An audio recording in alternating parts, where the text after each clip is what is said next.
The day my own son tried to take everything I had built over 40 years, he thought he had already won.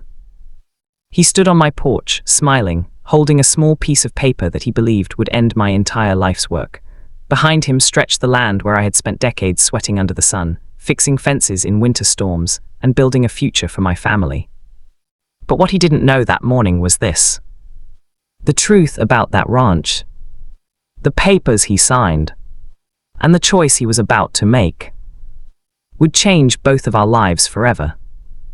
And by the time the truth came out, the son who believed he had taken everything from his father would realize something terrifying. He was the one who stood to lose the most. Welcome to my YouTube channel Whisper Stories, where silence speaks. My name is Jackson, and I am 68 years old. The morning my son handed me a $15,000 check for the ranch I built with my own hands, I realized something that cut deeper than any betrayal a stranger could ever deliver.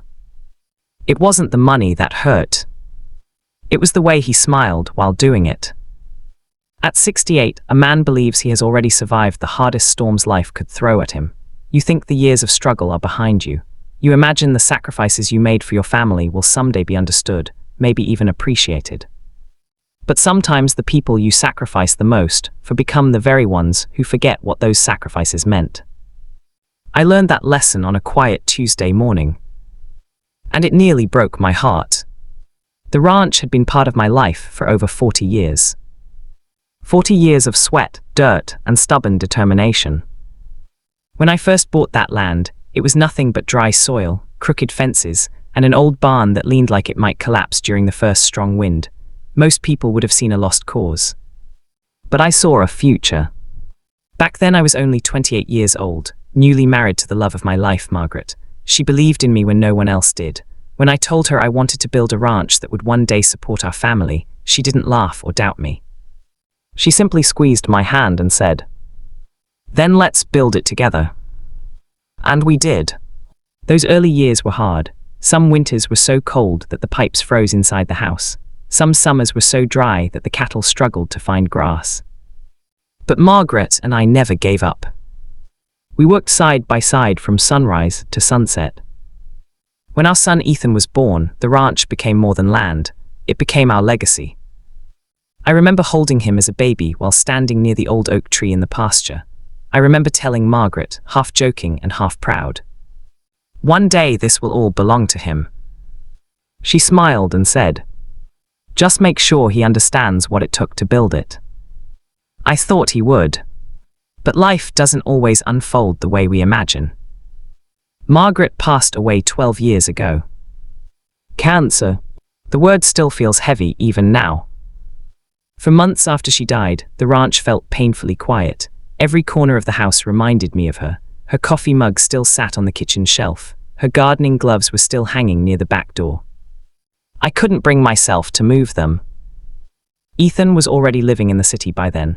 He had become a real estate agent and seemed to be doing well for himself. Expensive suits, fancy car, the kind of life that looks impressive from the outside.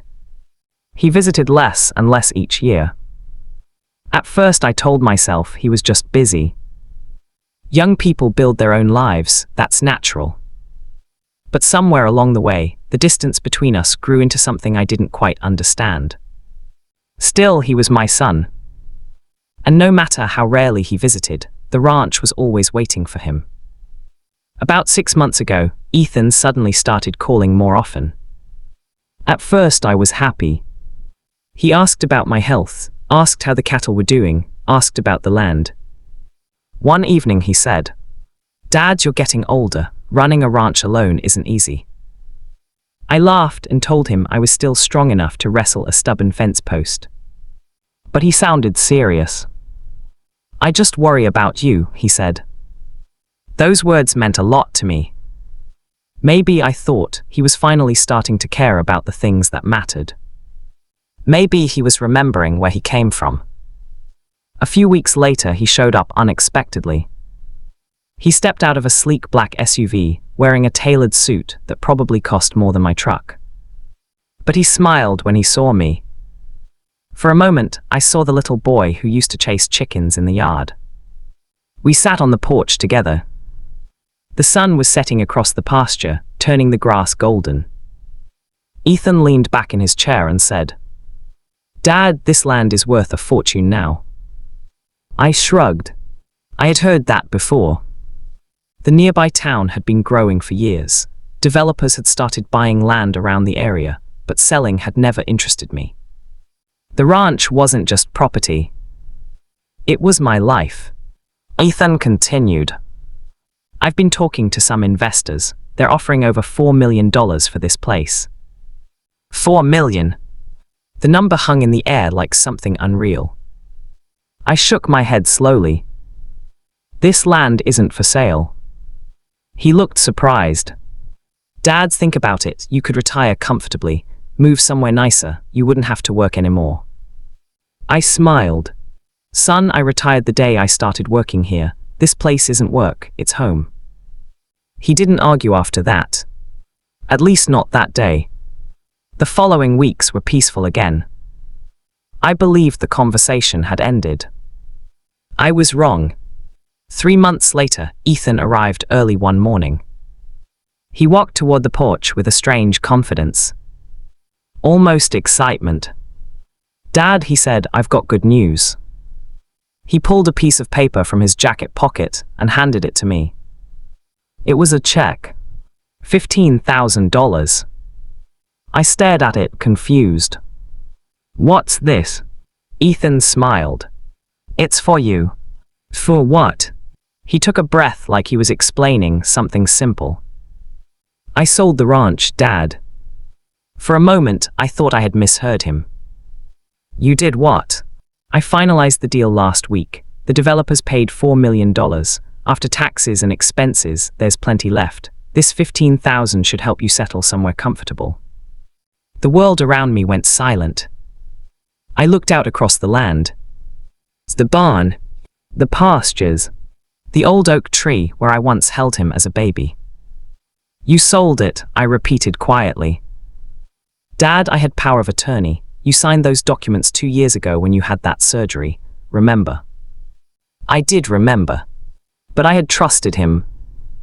I never imagined he would use that trust to sell the only thing that truly mattered to me. My voice shook. "That ranch is worth $4 million, and you're giving me $15,000. He sighed like I was being unreasonable. "You don't need more than that. You're old, Dad. What would you even do with millions?" That sentence cut deeper than anything else. Old, disposable, unimportant. In his eyes, my life had already ended. I sat there holding the check, feeling something inside me collapse. 40 years of work. Gone. And the person who took it from me was my own son. I wanted to shout. I wanted to throw the check in his face. But instead I just whispered, "You should go." He hesitated. Then he shrugged and walked back to his car. The dust from his tires lingered in the air long after he disappeared down the road. That night I didn't sleep. I walked the land one last time. Every fence post had a memory. Every tree had a story. I sat under the oak tree and thought about Margaret. About the promise we had made to build something lasting. And about how easily it had been taken away. But as I sat there in the darkness, something unexpected happened. I remembered something Margaret once told me. "Jackson," she said many years ago, "land can be taken, money can disappear. But character is the only inheritance that truly matters." Those words slowly calmed the storm in my heart. My son might have taken the ranch, but he had also revealed something far more important. The kind of man he had chosen to become. 2 weeks later, something surprising happened. A lawyer knocked on my door. He introduced himself politely. "Mr. Jackson, I represent the development company that purchased your ranch." My stomach tightened. "What about it?" He looked uncomfortable. "During a routine review, we discovered that the power of attorney your son used did not legally authorize the sale of this property." I blinked. Meaning the transaction may not be valid without your direct consent. For the first time in days, hope flickered in my chest. So what happens now? He adjusted his glasses. Legally speaking, Mr. Jackson, the ranch is still yours. 3 days later, Ethan showed up again. This time he wasn't smiling. The developers had demanded their money back, and the authorities were investigating the transaction. He stood on the porch, looking smaller than I had ever seen him. "Dad, I made a mistake." I studied his face carefully. For the first time in years, he looked ashamed. "You didn't make a mistake," I said quietly. "You made a choice." He swallowed hard. "Please help me fix this." I thought about all the years I had worked for that land. All the trust he had broken. All the pain of that morning when he handed me the check. And then I remembered Margaret again.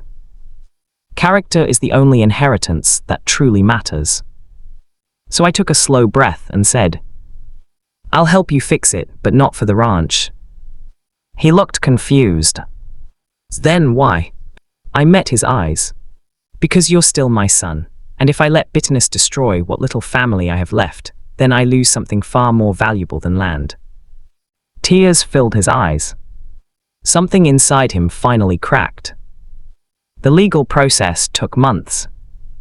The sale was cancelled. The ranch remained mine. But something else changed too. Ethan started visiting more often.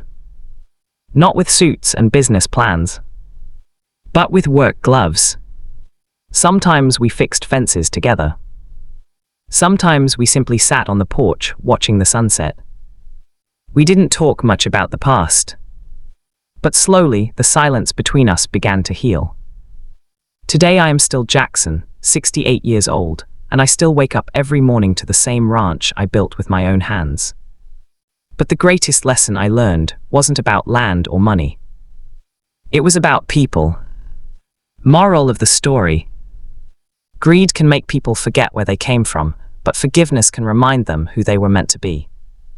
Money can buy land, houses, and comfort, but it can never replace trust, loyalty, or the love of family.